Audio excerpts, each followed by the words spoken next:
Hey Bethlehem, it's Pastor Kris. I'm standing at the southeast beach at Lake Harriet. You know, on Sunday we're going to be on the other side of the lake for worship at the band shell. Well, on my way to the Minneapolis campus, my drive often takes me along the south side of Lake Harriet, at least when it's not construction season. And there's a rhythm to my commute. I go uphill and down, I swerve for the potholes, and I watch out for pedestrians who might be crossing to get to the lake. When I come to this spot, I stop at the stop sign, I look left, and I look right, and then I look left, and I look right again, because it's a busy place. Two paths converge, and the bikers and the walkers and the runners all have the right-of-way. And the cars that are to my right, they have the right-of-way too. So I'm extra careful right here.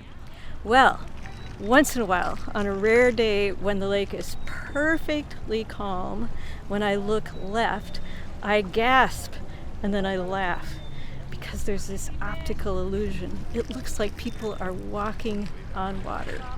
Because of the calm lake and the elevation of the path and how it aligns with my view from my car seat, it looks like people are doing the impossible and walking on water. And it appears that they do it so effortlessly. It makes me smile. So here's the thing. Walking on water is a shorthand for the story from the Bible that we're going to be reading this Sunday. It's about when Jesus walks on the water and Peter joins them. But the ironic thing is that it's anything but a calm day. There's a storm at sea and on the lake, and the disciples are already kind of nervous because the wind is just battering them. And all of a sudden, out of the blue, Jesus comes walking on the water, and they think they've seen a ghost, and so they are terrified, and they cry out. And immediately, Jesus responds and says, "Don't be afraid. I am. It is I." And Peter said, "Oh Lord, really, if it's you, then call me out to join you on the water." And so Jesus says, "Come," and Peter goes out, and he's walking on the water, and all of a sudden he gets distracted and he's terrified, and he cries out and says, "Oh Lord, save me." And Jesus immediately reaches out his hand and responds. I wonder what kind of things scare you. There are all kinds of things in daily lives that make us nervous or make us concerned for people we love, or maybe even our own safety. I was just on vacation and at Holden Village, and one day a bear came into the village. I was okay because I was with other people, but someone else got trapped by the bear out on the path. What are those things that make you say, save me, when it's beyond you? Salvation is this churchy word. And there's an author by the name of Barbara Brown Taylor that has this quote that I just love that helps understand what that means from a more practical way. Here's what she says. "Salvation is a word for the divine spaciousness that comes to human beings in all the tight places where their lives are at risk, regardless of how they got there or whether they know God's name.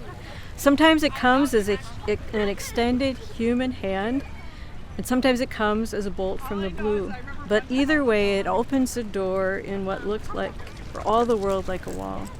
This is the way of life, and God alone knows how it works." So that's kind of a famous quote. Barbara Brown Taylor goes on speaking engagements, and one time her host asked her, "So tell us, what's saving you now?" And she thought it was such a great question that she decided to ask that question of others and to ask the question of herself as well.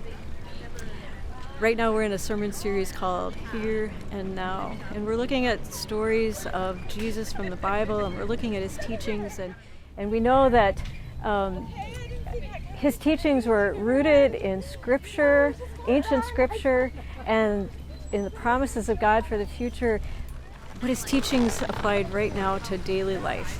So as we look back on those texts, we're asking, how do Jesus' teachings apply to our lives now? And so as you ponder this text over the next few days, here's a question to ask yourself. What's saving you now? What's saving you now? We hope you'll come and meet us at the lake on Sunday. And here's a little reminder. Don't forget to bring a hat if it's sunny. Bring sunglasses and some sunscreen. And if you want to find a place in the shade, you might want to bring a chair or a blanket. It'll be a great day. See you in church.